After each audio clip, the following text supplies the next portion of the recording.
Garanginde bul dawdakın işiginde näme diýip ýada kıldyk ekeni. Onu aýtdy ki fawailul lil müşrikin. Yani waylu halakat bolsun müşriklere. Garang müşriklere waylu halakat bolsun. Yani bu tabaka gelip girecek insanlar onda kimler bolmaly ekeni? Müşrikler bolmaly ekeni.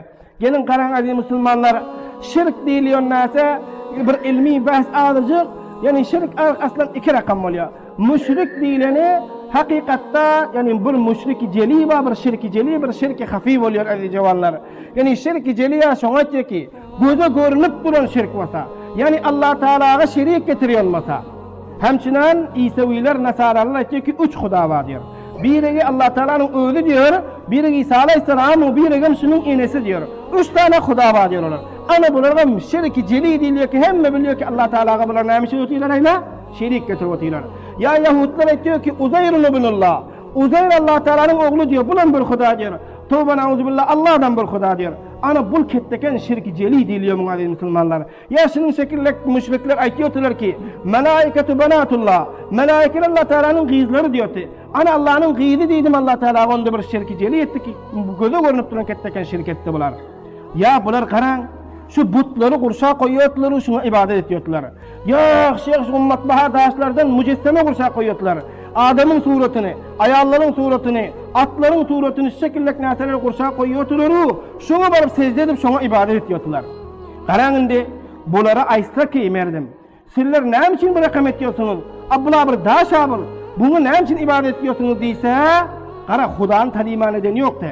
Aýtýarlar ki haula'i şefa'auna indallah. Mana şular kıyamet gününde billere şefaat edecek Allah Teala'nın yanında. Şu zatlar Allah'ın tanıyorlar. Allah billerine kıyamet gününde sorat azap verecek oluverse, mana şu butlarımız Allah Teala'dan derhas edip billere azaptan kurtaracak zat. Billere şefaat edecek zat mana şular diyorlar. Karan ana muvaketteken şirk diýip ki göz götere şirk boldu. Allah Teala bunun hakkında aytıyor ki amittehadu min dunillahi şefa'a. Aya sizler tutuyorsunuzlar mı? Allah'dan başka şefaatine. Allah'dan başka adam sizin azabınızı kurtarır mı? Kul evelev kanu la yemlikune şey'en ve la yaqilun. Onlarda akılım olmasa, hiç bir zada malik değil olar. Hemçinin İbrahim Aleyhisselatü Vesselam hem butları dövüp taşladı, şöpülesinde bir kettikin butun gerdenine diye daşı yankı paltasını ildirip koydu diyor. Merdin onun kıssası uzun, merdinler bir ölüleri şöpülesinde çöle çıkıyorlar. Son bunlar hemme çöle gittiler, özünün bir bayram ettiğini günü batı İbrahim Aleyhisselam kaldı. Hemme butları dövdü, kette butun gerdenine şol yankı paltani ildirip koydu. Sonda geldiler, görse hemme hudalar dövüm bolup eti buların. Son aytdı ki ha kim etti, İbrahim deyip bir cavan gitmeli galıptı dediler. Sonda son İbrahim Aleyhisselam al geldiler, sonda son İbrahim Aleyhisselatü Vesselam'ın soradı ki sen näme için bu öttün diyen pillesinde qarаңыз Müslümanlar, İbrahim Aleyhisselatü Vesselam aytdı ki palta kimde olsa şöyle dendirmin deydi. Qarang palta kimde olsa şöyle dövendir deydi. Bar görseler palta şu en ketteken butunun gerdeninde diyor, başkası hemmesi parça olan dövüm bolan diyor. Sonda son bunların öğleri ikrar ettiler. Ayttılar ki bu bir adamı dövüp bilmiyor, urup bilmiyor, özünün urulacağından kaytarıp bilmiyor, iyi biçip bilen yok bul deydi.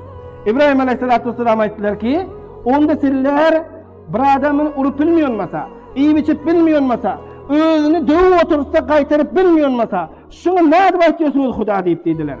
Ne edip Huda olur bul deydi. Özünü bir adam paltalap dövüp otursa şunu kaytarıp bilmese, bu ne edip Huda olur dediler. Ana Allah Teala aytıyor ki, olur diyor, la evelev kanu la yemlikune şey'en ve la yaqilun. Şol butlar hiç nese malik bolmasadam, hiç akıl bolmasadam, ayasiller şonda da mı şonu şefi tutuyorsunuzlar mı? Şonu minni kıyamatta sizlerge şefaat edip biler mi? Deyip ayt şolarga ya Resulullah diyor. Karan onda hulası şu oldu ki, şirk celi şoňa diyor ki, Allah Teala'ga göz götere şerik etýänmasa, yani Hudadan bar, ama mana bulam Huda diýip aýtýanmasa, ana o şirk celi diýilýär. Amma elhamdülillah onu etýän adam bizim mantıkamızda yok ki Hudadan Huda, yine falanan Huda diýilmese o şekillik yok. Amma bir şirk-i hafif var aziz Müslümanlar. Qarang muğatı dakik fikir etmeli, bu lekin ekser işlerimizde babıl. Şirk-i hafif şoňa ki Allah'a sarahatın ilan eden yok ki Allah'ın şeriki var deyip. Amma sen näme işitiyorsun onda? Onda sen qarang farz ettik bir adam näme işitiyor şirk-i hafif etýär, barıp bir kabra kellesini uruyor. Aytýar ki şu ziyaretin ady ya sahijan hullas maňa bir awlat vermesen bolmaýar. Näme işitdik biz? Avlat gayrallardan başkadan berip bilir misin? Hem bilip ki berip bilmiyor.